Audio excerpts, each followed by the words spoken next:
plus Tristana and then having the huge front line over there on the side of Team Vakin looks really nasty. But honestly, I feel like I got to give the edge over to Team Yamikaze because of Ziani's ability to play the Orianna, because of how powerful Kaisa and Lulu just both are. Udyr's been at the top of the list forever because Kim Tank's been broken forever, and for some reason they don't know how to apply Nerf Bat to Kneecap. And 3-in-1 Warrior here on the Gnar, which is pretty much great into every top lane matchup. I feel like Yamikaze got the better draft, but both of them are solid. Look at him. Look at him. I would definitely go in the route of Team Vakin. I think Vakin has a great scaling composition, though I know that Orianna and Lulu will definitely provide pressure on their own. But Seraphine engage on just like look, we got it. That comes in. It's going to be easy. Yamikaze's streaming. Look at him playing the game. Yamikaze's streaming. Yami was in here earlier in the chat, so I don't feel so bad about saying this because I talked to him about this last week after I was joking with him and Taco about him not playing in the games. And for those of you all who are wondering, hey, this is Team Yamikaze. Where's Yamikaze at? If you're just now tuning in, since we're into the games, here's the fact of the matter. Here we go. Yamikaze. They are a team that wants to win a competitive game mode in League of Legends where you know who your opponents are before you get into the game against them. They are a team who also is led by a Talon 1 trick.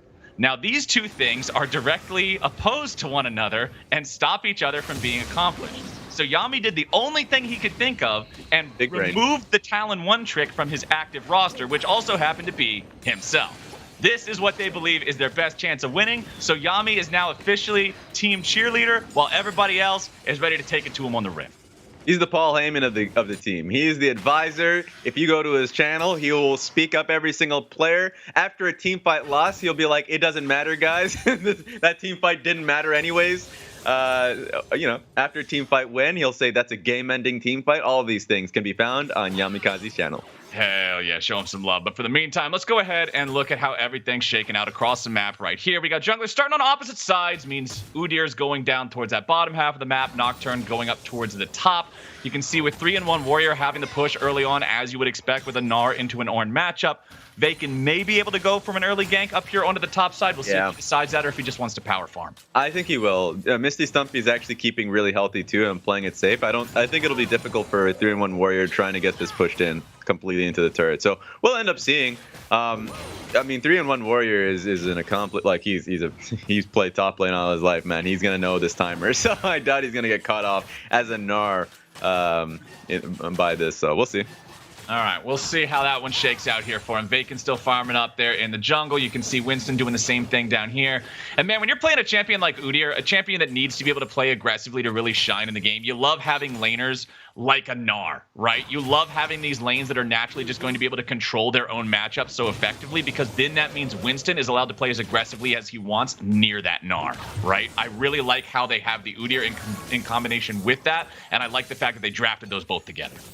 Yeah, while that's all happening too, like the fact that Udyr is playing towards bot side and allowing Yozu and Cheha to just harass the hell out of their lane opponents in a double count, like early double counter. Like later on, Tristan is going to pop up, but at the moment she's struggling, is great. They're getting harassed all hell. They do need help at some point. You can see the Nocturne's pathing, but I think he's going to be pathing from bot to top again just to get his full clear. But that's going to be really a big struggle for Catavald and Low Pally. By the way, yes, Twitch chat, this is a best of one. The first game that you're seeing today is the quarterfinals, which are just best of one. After that, semifinals and grand final is a full-on best of 3 each. Now, down there in the bottom lane, also want to point out Yozu does have the exhaust. For any of y'all that might be wondering what that is for, it's called Tristana. And Tristana has the damage profile of an assassin, but the mobility of an AD. I'll do this whole bit later. Never mind. Here we go. Anyway, Tristana wants to all in you, but if you exhaust her, she just ends up inting instead. So typically, you're always going to see this summoner spell taken against this champion in particular. And bottom side, man, 36-20 in the farm department. Cheha and Yozu are having a grand old time down here, Raz. Yeah, that's going to make it super easy for Udyr to get first dragon and just starts dragon stacking. Like, that's going to be, like, a pretty basic idea from Team Yamikaze and how they want to play out their comp. And also, if you just have bot lane dominating, support can roam up, you can get Rift Herald. So, like, early game seems to be, like, pretty locked down for how Team Yami wants to play this one out. But seeing the viewpoint of a Seraphine player is what most people don't want to see. So let's see how he's like slouching, like he's like, all right, I'm pressing my Q button now. It's like definitely a different way of playing a game than a usual Yasuo / Yone type player. I've been checking out Yamikaze's stream, and it's funny because he's right now it's actually hard to tell. He's definitely scrubbing around in the VOD and listening to all the things we said about him at the beginning of the show. Oh, here we go. Which is great. But I think he's also, because technically he is a competitor on the show, I think that means he has to have the 3-minute delay everyone else has, which means he's going to be on a 6-minute delay if he ever is live on time with us. So, you can have the team, have us up, watch the team fight happen, and then set a timer for 3 minutes to go watch his reaction to it. So should be oh no, it's not. I'm literally watching it now I see myself reacting in live time. Never mind. How's it going, Yamikaze? Wave at me if you see this. Anyways, so game one has started off nice and methodical. Both teams realizing this is a best of one, Raz, realizing they do not have room to make mistakes. They can't Mogath up to the front. You got to play clean from beginning to end. Yeah, I think it's smart. I think Team Yami really doesn't want to play all scrappy. Like, if you have the lane that they have, bot lane with a Nudir, just play the game slow and non-confrontational, stack up dragons. It's the enemy team that has to do something, and you're right. You just make one boneheaded decision, it feels insanely bad because you don't get another chance. So we're back into the game. Let's see how it fares. Okay, so catching up on where we are here in the mid lane. Rapova's about to die. Damn, that was so close. 8 HP left as Ziani walks away towards his own support. You can see the Nocturne Paranoia used there, trying to come in and clean up the kill, but Vakin not being able to close the distance in time. Now here's your exhaust, into your flash, into your bear, slap first, blood over to Winston. That is tragic. His mentality had to have been that he wanted to get the last hit on Ziani, who was really low in the mid lane. Perhaps wasn't in range or didn't have vision. Like, two of those things had to have happened because he was just a really bad position afterwards. That was absolutely tragic at the start for Ziani, just barely missing out on the kill against his lane opponent, but it ends out working out for them as Vakin just gets a little bit too greedy, enticed there by that low HP Orianna. But low poly defending his own side of the jungle here, forcing his opponents to leave. Cat Evolve farming up under the turret to the best of his ability. Even if he's able to pick up a good chunk of these minions, he'll still find himself about 3 waves down. And you can see, yep, there it is, 50 versus 69. That's not exactly the greatest place to be, and Sheha and Yozu will try to keep up this tempo as long as they can. Let's create a checklist that's near 20 CS deficit bot lane, check. Dragon picked up from Team Yami, check. Mid lane kill that Winston is able to pick up, check.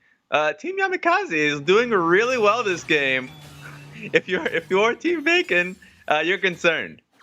Yeah, 1,500 gold lead, 8 minutes into the game with just 1 kill shows that you're building up these leads through farm, through just general lane advantages that don't have to involve kills, which can be a pretty scary thought because it means you are just passively losing the game.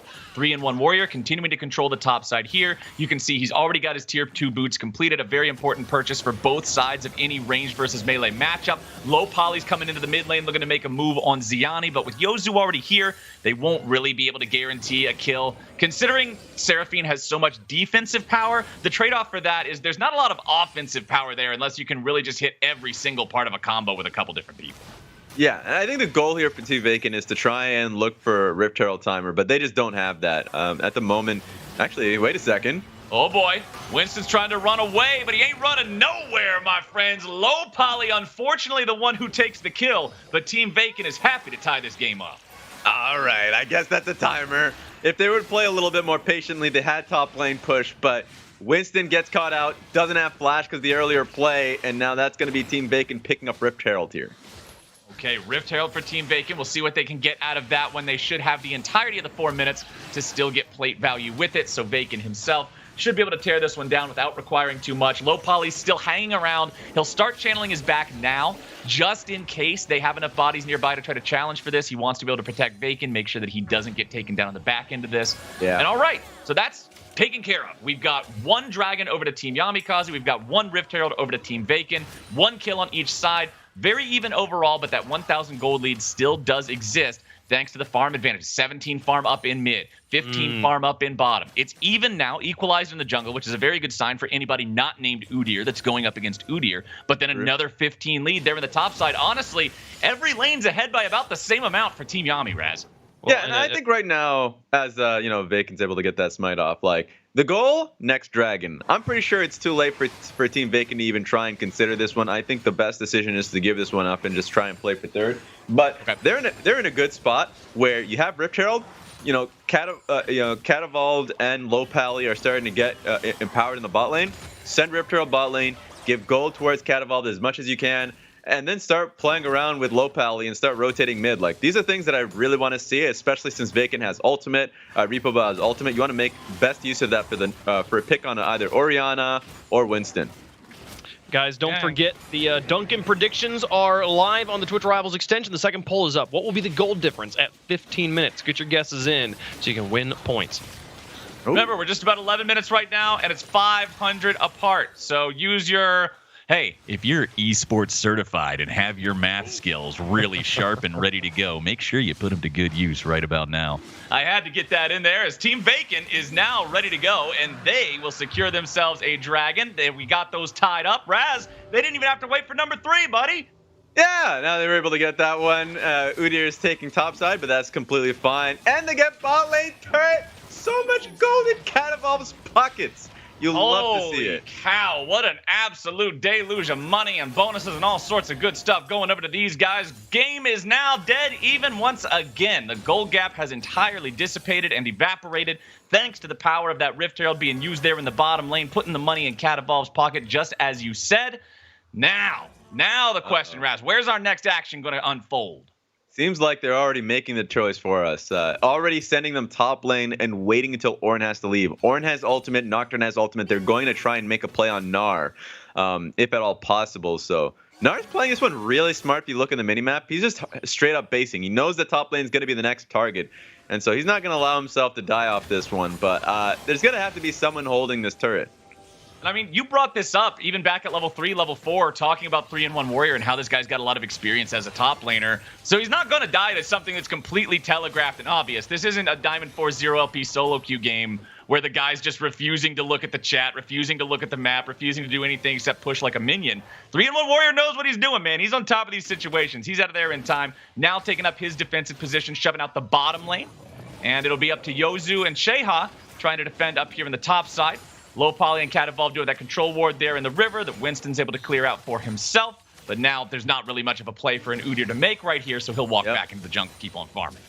Yep, I would have loved to have seen Sheha freeze that lane just because they should have known that Nocturne is going to be, bot side to clear out his camps. He's like, he can't do anything top lane, he can't do anything mid lane, so like he's just straight up clearing. But at the end of the day, like this is what it's turned into. Nocturne is still going to try and end top side, so that play is still going to be available. So that's something to look out for. Rift Herald is also, like Rift Herald and Dragon. I think Dragon's going to have to be the next play. So for somehow, I think with Sheha having control in the lane, they're going to start trying to make moves to our bot lane and start rotating this duo up. Okay, well, we got about 3 minutes till that Dragon is alive. Sheha and Yozu will move into the enemy jungle here, set down some vision of their own. Low Poly and Catavald walking up to contest that. And yes, you do have Winston here, but you're still trying to deal with Alistar and Tristana together. Going to back up a little bit now. You can see all 3 other players from Team Vakin currently in the mid lane heading up top, and that means Team Yami's calling it off. Overloading it. Misty Sumpy's like, I got my way pushed up. I'm joining this one. And I just love how defensively these teams are playing it. At the end of the day, no risks being taken if you know you're in a best of 1 setting. Don't lose all your dimes for no reason. Yeah. Honestly, once we get to the semifinals and the grand final, I expect to, and I hope to see the first game of those series be a bit more explosive as teams are able to test the water and play more aggressively, knowing that they have a second chance if it goes wrong. But I totally understand them playing this one close to the vest, making sure to over-index on minimizing mistakes, right? Discretion is the better part of valor, err on the side of caution, all those sorts of phrases and yada, yada, yada. In a best of 1 situation, I justify those all the way home. Yeah, and it's not as if they're not doing anything. Like, dragons are still being contested from, like, both sides. So, like, next dragon, I think, especially since it's Ocean Soul, both teams have a good reason to feel like they're strong enough to take that fight. That being said, I think Team Yamikaze has to be the one that sets up first, so Orianna feels more comfortable. She doesn't really have, like, a tool to get into a fight. You would say Gnar, but also if, like, Gnar and Ori are trying to get vision first into, like, Team Vakin that's on control, which they're doing right now. Great job from Low Pally to stop that base, but he's getting hurt. Wait a Now, Low second. Poly gets the interrupt there on the base, but now he may get even more. Okay, 3-in-1 Warrior going in. Goes for the ulti, but Vakin with a nice spell shield means he ain't getting caught out by that one. Winston wants to keep on chasing, but the problem is nobody else is here just yet. Winston needs some more backup. Vakin putting a lot of damage onto him there in the front line. Sheha grabbing a kill on Cat, evolved off screen. Team fight still going to continue down here in a 3v3. 3-in-1 Warrior taken out with Misty Stumpy, grabbing a kill credit on that. Coming around from behind. Misty Stumpy keeping it funky, baby, taking everybody down. He's already picked up 2. Cheha's about to be number 3. Flash over the wall from Vakin sets Low Poly up to be able to grab the kill. We got ourselves a 3-for-1, my friends, and Team Vakin is loving it. Yeah, just when you thought the Gym Bros weren't there, they were like, we're already there. Where are you guys? Alistar and Misty Stumpy were in the back taking the fight. That was a great flank from Misty. That Orin came in clutch. Even on a tank, he's a huge carry, 2-0-2. And that fight, I was a little bit concerned for Team Vakin at the start because off screen you just see the message Sheha has killed Cat Evolved. Uh-oh, now we got Ziani potentially getting caught out. Flashes over the wall to stay alive, but that should be an easy Drake secure for Team Vakin. Man, like, here's the concern. I said at the beginning of the game, 3-in-1 Warrior was literally their only form of hard engage, like the way they start fights. He just straight up tried to just shift the Nocturne into a wall to get a pick, got Spell Shield, and how do you fight that from that point forward? It's incredibly difficult. So that was great from Team Vakin, specifically Misty Stumpy to just be able to nail that fight. And now, got your second dragon. Go for Soul Point. It's in 4 minutes, but they're in a really good position, especially with the skilling comp. Is worth mentioning, Team Yamikaze did find their first turret of the game here in the top side. So with 3-in-1 Warrior picking that one up, the gold still remains dead even between the two teams, despite the team fight victory of Team Vakin right before that last dragon. So honestly, Raz, that second dragon is pretty much the difference between the compositions right now. But I do want to point out, this is where mid lane Seraphine likes to be, man. She's already got that mythic item completed, Moonstone Renewer. Items for supports don't cost much at all. So Seraphine will be able to find those power spikes more quickly than other champions do. As long as they're going into 5v5s, the incredible value of this item is just going to be through the roof. And that means that Team Yamikaze doesn't want to play the 5v5s if they can help it as much. You would much rather like to have Udyr and Gnar running around in sides, have Kai'Sa, Lulu, and Orianna more as a 3-man squad. But that can be difficult to do if Team Vakin just keeps grouping up like this and making you answer them in large groups. Yeah, absolutely. I think there are great ways to start a fight, and they found a target. Okay. Sheha in a real bad spot here. Wild Growth keeps him alive, but the charm comes in. See ya later. Nicely done from Team Vakin. Oh, Seraphine ulti never will be a balanced ability, will it, Raz? Nah, it was super extended. Clipped him as well in the rear view. That was great from Team Vakin. That's just getting everything. Team Yamikaze's complete goal there was like, this is fine to get Rift Herald, but we're getting bot lane turret at the same time. Not expect the pick on the Cheha and the mid lane turret at the same time because they didn't have that defense ready after the kill. So good stuff from Team Vakin so far. It seems like they're ready to go. All right, Team Vakin, a little bit of a shaky start there with all the lanes going down in farm, but their team play has just been so much better after we've got to that point where they can start to group up. Now that we've got these big ultis online with Nocturne and Ornn and Seraphine and all these tools, there's just so much that these guys have that they can use. Man, let's take a replay of what happened through mid. I mean, this one was pretty clear when I said earlier that Orianna's bot side, but Misty Stumpy finds the pick on towards Cheha. Headbutt Pulverize coming in immediately afterwards, and the moment they got the clip from Repoba, follow through from the Nocturne, gets the kill, gets the turret. They're playing this one responsibly too. Even with the Rift Herald, they're like, no, we don't need to use it here. We'll wait until the next play. Incredibly responsible. Dragon's coming up in 2 minutes. That should be the next one. Okay, 2 minutes for Team Yamikaze to try to find their footing here and strike back against their opponents. But, I mean, just comparing the champions in a fight, as long as their opponents know how to play around the Gnar bar properly, Misty Stumpy will have a much larger impact in a team fight than a mini Gnar will. Nocturne will almost always have more of a threat in a team fight than an Udyr is going to, just because Udyr doesn't excel at those large situations. 3-1 Warriors trying to get away from the fear tether here. Vakin will not be able to stick to him long enough, even with the Stride Breaker. And there it is. Second Rift Trail. But Shelly, that's not okay. Well, Shelly tries to charge at that one, but it's already dead too quickly, so we'll still get to see the full HP charge onto the tier 2. Winston running forward, looking to maybe get a pick here in the top side. River does find the stun down to low poly, who pops the Alistar ultimate, looking to get away. Should be able to get him out here with his life, but now he will not have that spell for the next minute or so. Wait a minute. Here comes the gym bro. Misty Stumpy teleport. Oh, there's your counterattack, man. Over the wall with Vakin. Goodbye to the enemy AD. Carry support can go with them. Throw him up into the air, and goodbye, Winston.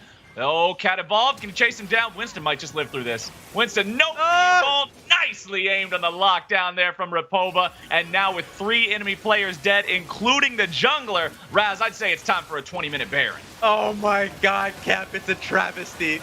Every time Ziani's like, guys, I'm on bot turret. We can't die in this mode, and you're just seeing death upon death on your screen. And it's going to be a Baron for Team Vakin off these great picks. Oh, man. 21-minute Baron. 3,000 gold lead. And here's the real heartbreaker. There's still 30 seconds before the dragon spawns. They all get back to base with the Baron-empowered recalls. They'll be able to shop and get back onto the map to fight for the third Drake. Team Yamikaze doesn't even get the consolation prize of a dragon after their opponents get that Baron on spawn. Depends on how desperate they feel. If they feel desperate enough to try and rush this, they will 100% lose this fight. Nocturne Ultimate's coming up. The Orin Ultimate's coming up. They literally have no chance. This is just going to be another snowball. We see. Okay. The Nocturne ulti is ready. The Orin ulti still requires a couple of more seconds before they're able to use it. Now it's ready to go. Low poly here in the front. Orin ulti comes through into the back. Yozu's already down. Winston trying to run away, but he's going to be taken out next. Low poly at least dies, so that's something for Team Yamikaze. It's 3 versus 4 here on the map still remaining. 3-1 Warrior going for the plays with a double kill coming out. Nice kill over for Ziani. What in the world is going on? What are they doing? Team Vakin coming right back in. 3-1 Warriors walking it off. It's Ziani versus Misty Stumpy, the last 2 men standing. But Winston is still alive, and he's making his way back into the fight. Ziani continues to chase. Misty Stumpy continues to run. The ball goes into the brushes. The auto attacks keep on flying out. A little bit more will get it done. Here comes Winston, but he's not required. It is an ace for Team Yami.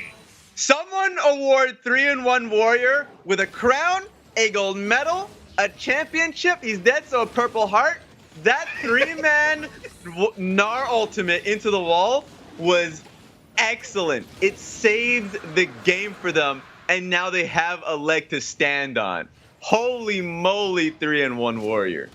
That was an incredible reversal of what we had been seeing for the past 5 or 6 minutes here in this game. 3-1 Warrior and Ziani doing everything they can to keep hope alive here for this team. Raz, this game is only 1,500 gold apart, but it doesn't feel that way. It feels like Team Vakin is 5,000 gold ahead. They're the ones making the plays constantly. They're the ones always showing up. But Team Yamikaze just showed us in that last fight that they aren't so far behind that they can't pull off something crazy. Yeah, and that's the playmaking potential of an Orianna ultimate and a Gnar ultimate. If they find the proper targets, it was catching Vakin sleeping. Team Vakin didn't see it coming because they were so confident they can take the win. I was confident they would take it. And now you can see them barreling through mid off this parade.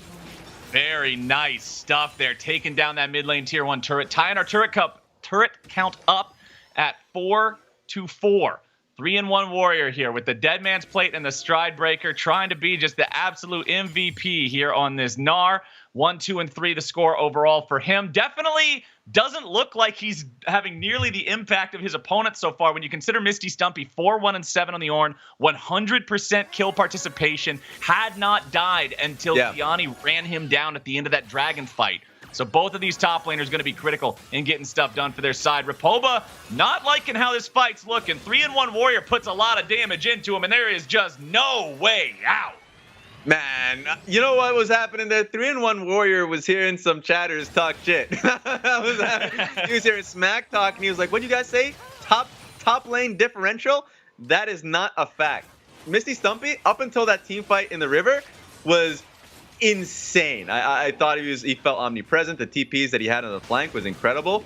And then 3-1 Warrior is coming in clutch. So 17 seconds left on the death timer for Repo, but and now I think it's smart for Team Yamikaze to hold up a little bit because he's going to be there. He has teleport if a fight were ever to break out in 10 seconds. Yeah, we got to make sure that we're aware of those teleport timers, of exactly who can be in the team fight and how far forward you want to pressure. Team Yamikaze deciding it's not worth it any longer. They know that Repova's back on the map. They're going to back away. We got 2.5 minutes until the Dragon is alive. Under 2 minutes before Baron respawns. Considering that first one went down so quickly, that just means that Team Yami is going to have to be very respectful. Uh-oh. Oh, boy. Can you get out? He should Warrior, be able to get out. This could be a pretty bad situation here for him. Tries to get away, uses the jump. Vakin continuing the chase here. Look at all the CC heading after these guys. Goodbye, 3-1. We will see you later, buddy. Ah, man. That's a pretty big catch. But I will say, Dragons in 2 minutes, it shouldn't mean something larger than that. It should probably just mean stolen camps here, as you can see them already moving in towards the enemy jungle. Okay. Team Vakin trying to respond a little bit now. And here's the thing, Raz. Despite the fact that Team Yamikaze did find themselves some good fights, despite the fact that they ended up being able to secure that Drake, keep their opponents off a soul point and whatever. The important thing is they can't end up getting picked off and losing critical fights as the Baron is about to spawn, right? Giving away one Baron at 20, 21 minutes feels pretty bad. Giving away another one after it respawns immediately thereafter feels awful. Yeah, you can't. You literally have to play. I think they've been playing respectfully up until this point, this game. They cannot have another a catch like that on a Gnar. Like, you know, you have to be respectful and need to see the usual NAA RAM mid. How you guys doing? We're back. I was not in the frame of the camera because I didn't know that I was on the camera. You were so much in casting mode there as the pause comes through. Yes, but chat, don't be forgetting to get your votes in on the Duncan poll. I got the last one pretty close, so I got points in the last question there, so keep an eye out on those. Also, on the other side of the bracket, just an update while we let that pause figure itself out. Aoki's team was trailing like 6-2. Don't say but. About 7, and now it's tied up 8-8. So let's see. Tower-wise, it's pretty even as well. All the tier 2s standing for both sides. One tier 1 up for Aoki. So they technically have a 1 tower advantage as they're posturing around the Baron right now. So, yeah, exciting quarterfinals we got so far here, Flowers. We're keeping it nice and spicy. I like the fact that this game feels so close, despite the fact that there was a Baron at 21 minutes. Normally, Baron at 21 minutes means GG, go next. Don't waste any more time with this game. But Team Yami has done a good enough job defending, and they had that sort of a miracle turnaround at the Dragon fight. I think this is still anybody's game. Yo, and I'm telling you, I'm going to back up with my claim earlier. Go watch this on Yamikaze's stream, chat. Twitch.tv/Yamikaze's XZ. Okay, his reactions have been excellent. This man is cheering for his team, and to watch like that Gnar ult, man, popped off. That ace that they got, absolutely big turnaround there. It's a good content right here on today's stream, and I'm just crazy. These best of ones are so exciting, Raz, because like it's like every decision matters so much, and you can see the impact as we're getting back into the game. Yeah, and it makes me excited for hero plays, like what we're seeing from 3-1 Warrior. So, like for the majority of the game, singing praises for Misty Stumpy, and now of course he's like providing items. He's already got an evolved item on towards Cat, evolved on the Tristana, got one on the Nocturne. But man, 3-1 Warrior is coming in huge this game.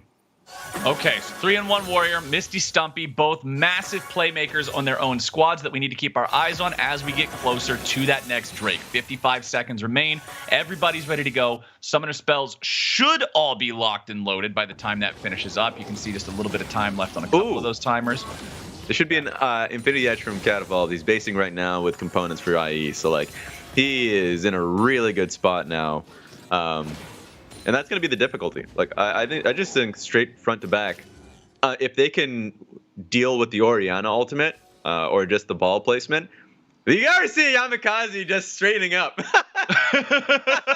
Posture up. Posture check. Yep. Ready for the dragon fight. Oh my god. Because it could all come down to this. All right. Here we go. 3-1 Warrior's the one leading the charge. Zoning everybody away. Misty Stumpy hanging out in the brush, ready to look for that big Ornhorn. Honestly, if you hit a Seraphine ulti and follow it up with Ornn, or an Ornn ulti and follow it up with Seraphine, Alistar jumps in there somewhere in the middle, you're just going to win the team fight. Dragon's taken very low. Dragon is secured by Ziani. Now are they able to get away? Team Yamikaze, they're going to be caught out. 3-man knockout coming through from low poly. Nice turnaround here with a little bit of damage from the shockwave, but with Ziani already dead, are they even able to turn around and fight? Double kill back over to Kaisa. Cheha's doing a lot of work here in the fight, but Vakin's able to go in, looking for a little bit more of the damage. Vakin's taken so low, Vakin's going to heal right back up. Oh my goodness gracious, but 3-in-1 Warrior picks up a kill back into that fight now as well. Yozu's running away, kiting out with the Glitter Lance. 3-in-1 Warrior, the last man left alive, who's able to provide the damage, trying to get the Frenzy procs, trying to land the hype, jumping right back in with a Stride Breaker playmaker. Hey. Misty Stumpy's in the ground, baby. Team Yamikaze. That was huge. I just love the fact that it was the Ornn and Alistar that were the first one in, last one out. That's what you love to see. Holy!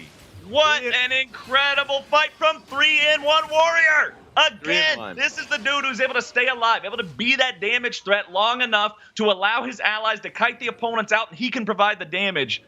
Honestly, Raz, these past 2 Dragon fights, it has been a 3-in-1 Warrior world. He has killed it. And on top of that, the target has been Cheha.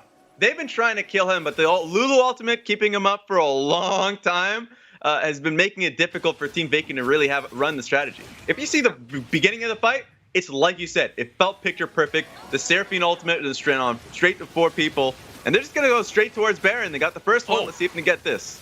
Okay, they're rushing down the Baron now. Winston's right here, Cheha right behind him. Remember that Cheha did a ton of damage in that previous fight. He started off grabbing a double kill there at the very beginning. Winston's coming in. Vakin dropping the ulti. Misty Stumpy looking for a way in, looking for a way to fight. Low poly going to be taken down to half now with Cheha having to run away. Going to be nearly killed, and now he's gone. Vakin gets the kill there, but it's traded away 1-for-1 here with both of the AD carries dead. Ziani's still alive. That's going to be the guy to keep your eyes on. 3-in-1 Warrior. The Narvar's ready to go. Can he make the ulti? Can he do the play? No, sir, not today. Vakin jumping in, looking for the enemy carry. Goes into the stopwatch, buying himself a little bit more time. Mega Gnar to disengage. Winston, 3-in-1, Ziani, all running away. Ripoba will keep everybody's health nice and high on the side of Team Vakin. Another wall-up comes down, providing a stun. 3-in-1 Warrior trying to back it up.